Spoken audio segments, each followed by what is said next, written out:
Hello, and welcome to the Think JSOU webinar series, brought to you by the Office for Strategic Engagement.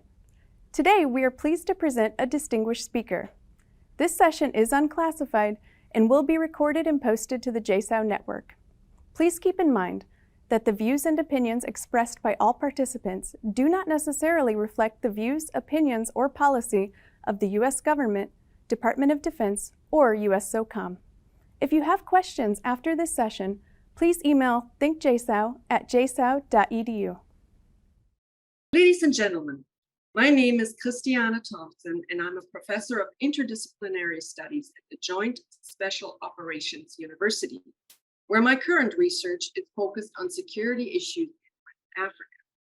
Today, I have the distinct honor and privilege to welcome a speaker who has truly been at the forefront of educational leadership, especially in regions touched by conflict and adversity. Dr. Margee Ensign has not only served as an educator in some of the most challenging situations, but also as a beacon of hope for countless students. With a deep-seated commitment to making a difference, she has dedicated her life to empowering community, fostering peace, and advancing unique educational intervention before, during, and after crises occurred. Known for her tenure at the U.S. International University, Africa and Kenya, and the American University of Nigeria, as well as having served as the president of Dickinson College, her commitment goes far beyond the borders of one single campus. In Nigeria, she championed community and educational initiatives, fearlessly confronting the challenges posed by the Boko Haram insurgency. Her leadership, passion, and unwavering belief in the transformative power of education have been a testament to her character and dedication. Today, we have the opportunity to gain insights from her experience addressing the role of education in conflict intervention. Dr. Ensign, are there any particular facets of your biography which you wish to highlight? Christiane, thank you for that beautiful introduction. And I'm really honored to be with you today. I think the one thing that's a thread in my career that I think it's important is a view of what a university stands for and its role in society. And I've tried to embed that in my work as a university president. You know, I think many people just look at universities as a place where individuals go to get a great education and then to be successful. And as educators, I think you might agree with me, at this moment in time, we have a profound responsibility to make sure any student, young student, military, whoever they are, has the knowledge and skills and really the confidence and courage right now to go out and solve all the great challenges we're facing in the world. But universities do much more than that. Go back to the history of America with the land-grant universities. America became a great nation first as an agricultural country. And the role of a university then was through extension agents to take the knowledge of a university out to farmers. I see that same role of a university, whether you're in northern Nigeria faced with a terrorist group, or whether you're in Carlisle, Pennsylvania, working during COVID to make sure communities were able to not just survive, but to continue in a very positive way. So I think it's important the public understands at this challenging moment, universities are the center of research. They're the center of medical knowledge and new ideas and technological innovation. But we have a bigger role now, I think, in the world in making sure our students graduate with the problem-solving skills they can to solve what's ahead of us. So I think that view of the role of a university in society is the thread in my work, and it's one of my most important values. Well, I can only echo your sentiments. Allow me to give a little background on our talk today, which focuses on Nigeria and your experiences. So in 2015, Yola, the capital of Adamawa state in Nigeria, witnessed significant turmoil due to the Boko Haram insurgents. As Boko Haram expanded its territorial ambitions beyond Borno State, many areas in Adamawa including towns around Yola, were attacked and threatened. While the Nigerian military and local vigilante groups mounted defenses and counterattacks, Yola became a refuge for many fleeing the violence. Consequently, the city saw a substantial influx of internally displaced persons, often also just referred to as IDPs, leading to the establishment of several camps and makeshift shelters to accommodate the displaced. Amidst this background, the humanitarian situation in Yola became quite complex, with the city balancing its role as sanctuary while also being on high alert for potential Boko Haram incursion. So my question to you, as you were in Northeast Nigeria when Boko Haram first started to emerge, how did you first encounter them, and how did the university and the community respond to the situation? Thank you, Christiane, for that great summary. And let's just back up a little bit and look at the context of Nigeria. And I love Nigeria. I love the people. I love the energy. And I will always hope that they are successful, because they'll be the third largest country in the world very shortly. So the context really is very rapid population growth, right? And a state unable to keep up with that growth in terms of both education and health. We could spend a lot of time looking at those indicators. The most important one to me that's often overlooked is the number of out-of-school children. UNICEF used to estimate it at about 14 million. It's probably 20 million. So how can a society be successful, be secure, move forward with that many of young people not having the basic ability to read and to hope for a better future? So before we began to hear about something happening in the Northeast, and I think it's important that your listeners understand the world is not completely connected. We have this assumption that everyone knows what's going on at all times. It's not true. In the poorer parts of the world, even though Nigeria has, high levels of internet connection around the world, in poor places, you just don't have that level of connectivity. But based on what not just the university, but a group of community leaders that the university put together began to see, they were always there, but we began to notice there were hundreds, if not thousands, of young people on our streets who were alone. They did not have families. They did not have access to education. So before Boko Haram really got going, and I think it's one of the reasons we were successful, is the university, the chairman of the board, and at the time, and I reached out, and he got the Muslim leaders. He's Muslim, and I got the Christian leaders. There were not really any NGOs in the area. There was one small one run by a great woman, but we brought everybody to campus. It was a memorable day, and said, what can we do as community leaders, starting with these young people on the street? So before the violence and the terrorism began, we had established a group that was doing something called Feed and Read. Very simple. These kids had no food. They didn't even know how to read. So we hired local women, again, expanding our community network to do the cooking. And we had university students and sometimes faculty and staff doing the teaching right at the gates of the campus. So lots of community programs had begun before the violence. We called ourselves the AUN for the university, API, Adamawa Peace Initiative. AUN, as you said, is located in Adamawa. Well, before most of the world knew what was happening, we got a call from the Emir of Mubi. And he called me and said, Margee, I need you to come up. We need help up here. We need food. We need clothing. And we all said that this community group was meeting very regularly as things heated up 2 or 3 times a week. And so I called the group together and said, let's take a bus up. Let's see what the issues are. And it was one of those moments I'll always remember, Christiane. We went into a room of about 500 just women. And I said to someone with me who spoke full day much better than I did, where are the men? Where are the boys? It was a simple question, and I should have known better. A woman stood up and said, our husbands have been burned and our children have been taken. And we all looked at each other and thought, what in the world is happening? This was only less than a 2-hour drive from campus. No one knew. We got in the bus going home and we said, we will be back up. We will bring what you need. And it was another memorable moment because our Muslim leader at the time, and he has since passed, turned to me and he said words that became very important to all us. He said, "We must now be obsessed with peace, Margee." And we were. So that's how it began. We began to realize there is a group terrorizing people, building some sort of militia, and no one knows about it. So after that point, that's when we began to see what was a trickle coming into town, and then eventually hundreds of thousands of people. So that's how we found out.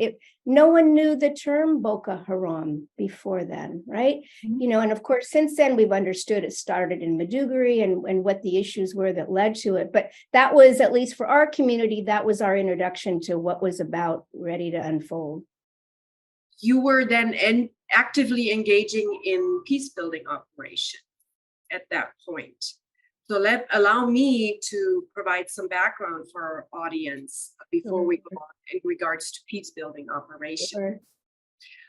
In general, peacebuilding operations refer to crisis intervention and activities undertaken by civilian, military, and other stakeholders to address the root causes of violence, primarily post-conflict, to ensure there's no relapse into full-scale conflict, and to lay the foundation for sustainable peace and development.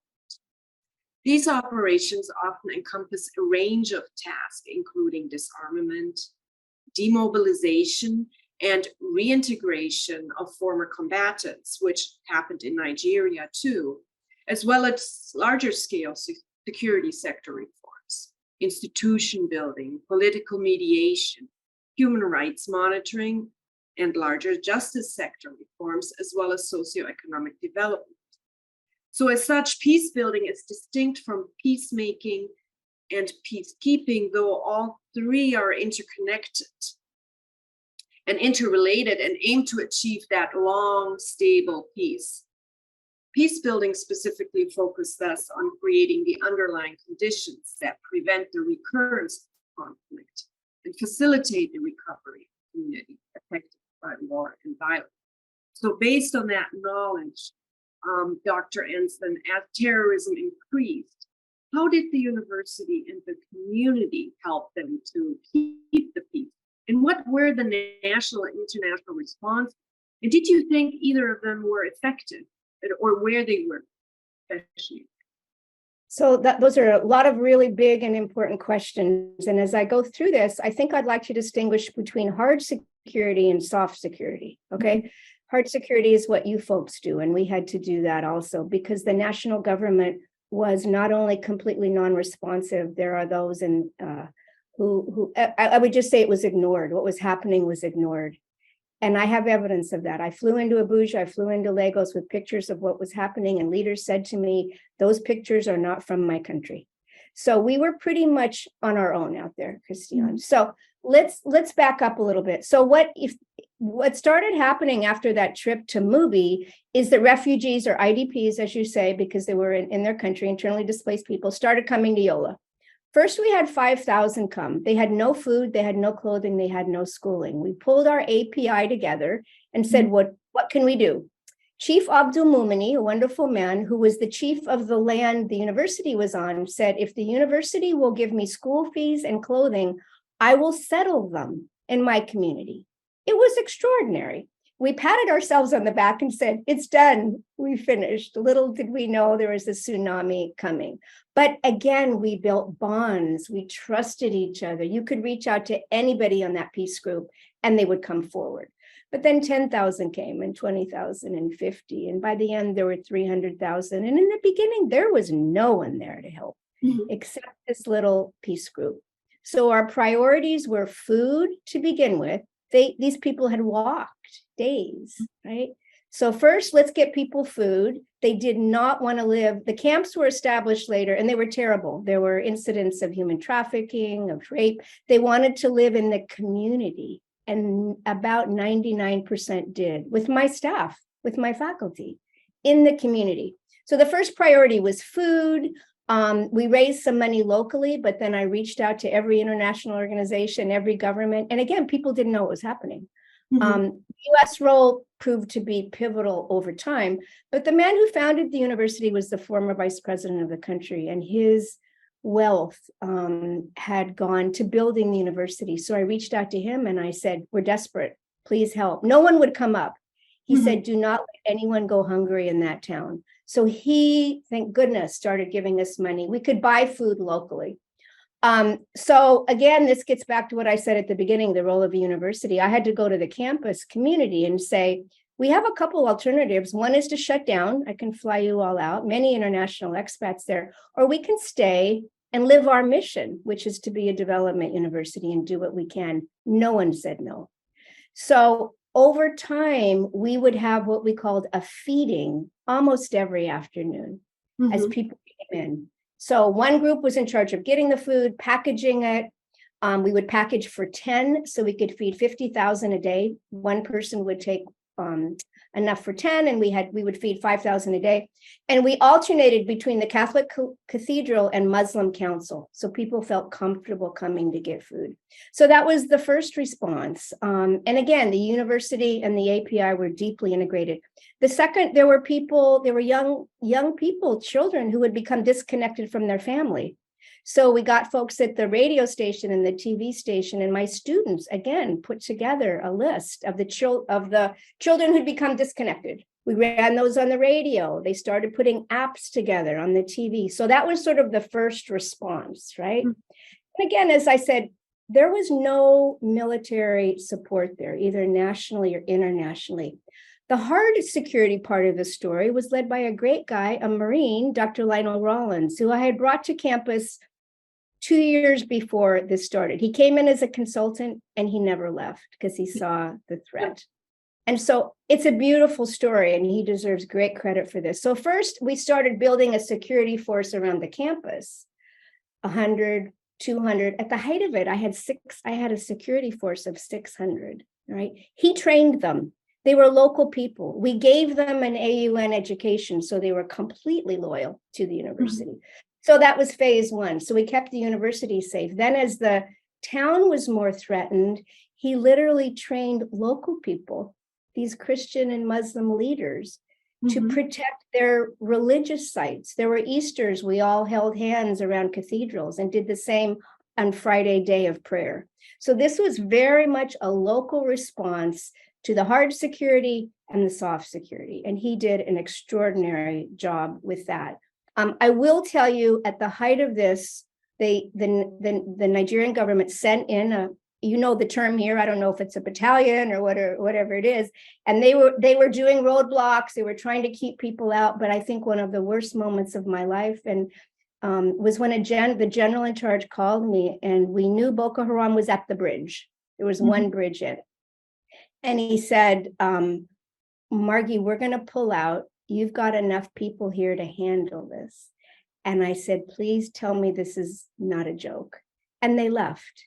And it was confirmed with General Kem at the War College. This general was one of the students, and we did a presentation on that. So we were pretty much left alone, but because of the great job Dr. Rollins had done, the local support, and this is really one of my messages, when the US goes into an area, there are almost always groups like ours who have worked really hard during these hard situations. Find them.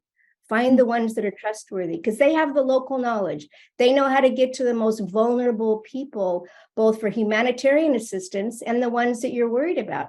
So back to what we tried to do, it was very clear Boko Haram was recruiting the most vulnerable. Those kids on the street, going back to them. So for them, children who were already there, children coming in, we started 2 educational programs. One was a sports, Peace Through Sports. Actually, my daughter was the origin of this because she had done her dissertation on how Rwanda rebuilt using sports after the genocide, one of the things they did. So we created teams with Muslim and Christian children playing together, but all of those young kids had to go through a peace curriculum written by my faculty and students and staff on campus.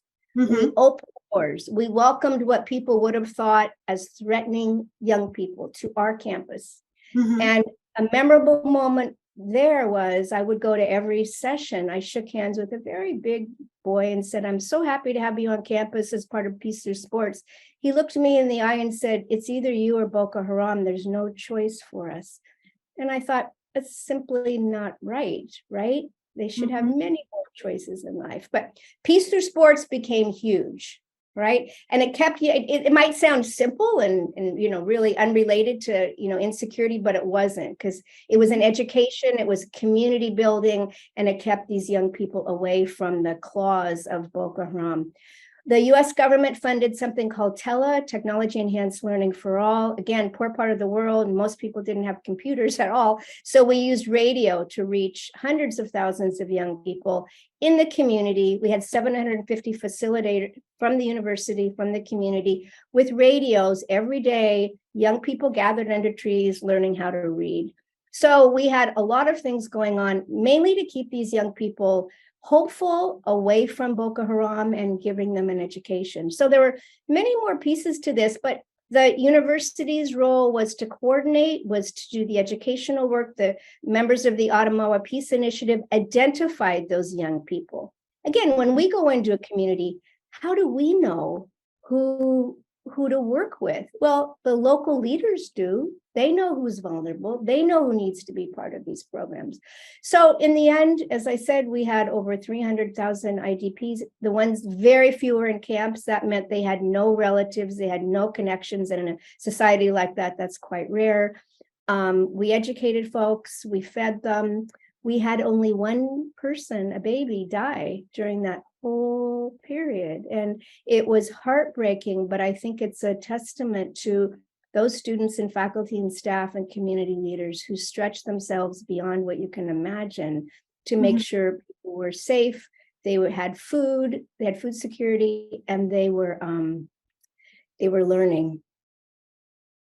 In terms of the lessons learned about peace building and education and the role of the military, what would you say are the grand lessons learned? Oh, there's so many lessons. One goes back to the role of a university. Universities are big, important actors in communities, and they usually have the resources. And I think that's the best way to teach young people how to solve problems. Give them the hard ones. Those young people who live through that are emerging as leaders in Nigeria. So I think that's really important. Second, as the US looks at so-called hotspots, don't assume and I'm sure we don't, but just try to find those local groups who have been working, who know the problems and know the actors. When, and this wasn't the US, when the UN and all the other groups showed up, I invited them to campus and I introduced them to all of the API members and said, work with these people. They know the community. And one of those UN people said, we can't work with you. We don't know who you are, and you might have Al-Qaeda with you. Now, everybody laughed, but I thought, number one, how ignorant. I said, you're in the wrong part of the world for Al-Qaeda. And how offensive to a group of people who have worked for almost 3 years to keep the peace. So be humble when we go in. Find local people, because in every community that's threatened, there are people who step up, who try to make sure people stay safe. And again, I know the military less than the diplomatic group, but had not Mike Harvey, who took a risk because he was not supposed to fly up to the Northeast, and he participated in some of our feedings and he saw our work. And the US government began to say, wow, we could really do some good here. People need to get out. People need to get out and see the countries they're working in and interact with local people. And maybe this is unfair, but be a little less worried about insecurity. And maybe that's not a fair thing to say, but there's good people out there who are trying to keep the peace. Again, with the Nigerian military, we had hoped, when the Chibok women were captured, a group escaped at the beginning, and through one of my security guards, her sister was one of them. And so the morning at 5 a.m, Dr. Rollins and I were ready to go to Chibok, right outside of Chibok, to get them. The military again said, oh, I'm sorry, we can't go with you. So I don't know what that says about national capacity and how we as the United States influences that. But it was a bit frightening to be on our own out there, but having that US trained Marine is what really And what he did kept a whole community, a whole region safe. He was paying farmers to give us intelligence on where they were and what the next attacks were going to be. So I think it's an important story of a local effort, and I think it's probably being duplicated in hotspots around the world. And our job is to find those people and to work with them to keep the peace, I believe. Community work. Margee, tell us more about your interaction with the War College. So when I arrived from Carlisle, Pennsylvania, where Dickinson College is located from Nigeria, one of the first people I met was the commandant of the War College, General John Kem. Extraordinary man, I could tell from the beginning. Innovative, forward-looking, very energetic. Over time, we began to set up a community group there, again, before COVID hit, thank goodness, where community leaders were meeting and we were working on areas of homelessness and food insecurity. And so we, again, just like in Nigeria, we had built bonds of community. When COVID hit and Dickinson was one of the first universities in the country to shut down, the problems were right in front of us. And it was young people in town who needed tutoring. It was people who needed to get to hospitals. It was people who needed food. So it was much more challenging in an environment where you're locked down. But General Kem and I and other community leaders put together Carlisle CAN, Community Action Network. So different problems than we faced in Nigeria, but his leadership and his work and what the War College staff and faculty did to support that effort was extraordinary. We ended up with more than 60 independent, not just individuals, but 60 people representing organizations like the War College, like Dickinson, all of our political leaders, Republican and Democratic. So it was a really good experience for all of us. The police chief, the head of the food bank in town. And it was a similar approach. It was, what does the community need at this point, and having the major leaders in town step up. But I will always be grateful for General Kem's leadership, not just of the U.S. Army War College, but what he also did with the Carlisle Action Network. Well, that signifies that the community, this type of community model is definitely scalable and replicable. Absolutely. Yeah. Well, thank you, Margee, for sharing your unparalleled insights into the 2015 Rwanda crisis and the broader peacekeeping efforts or peacebuilding effort in Nigeria. You have not only deepened our understanding, but also shed light on the resilience and determination of the Nigerian people, which are at the heart of the conflict. Your rich experience, combined with your unwavering commitment to education and community building, remind us of the power of collective action in the face of adversity. On behalf of JSOU, thank you again for sharing your wisdom and for your tireless dedication to foster peace and progress. Any closing words? No, just thank you for the opportunity and keep doing your great work. Thank you.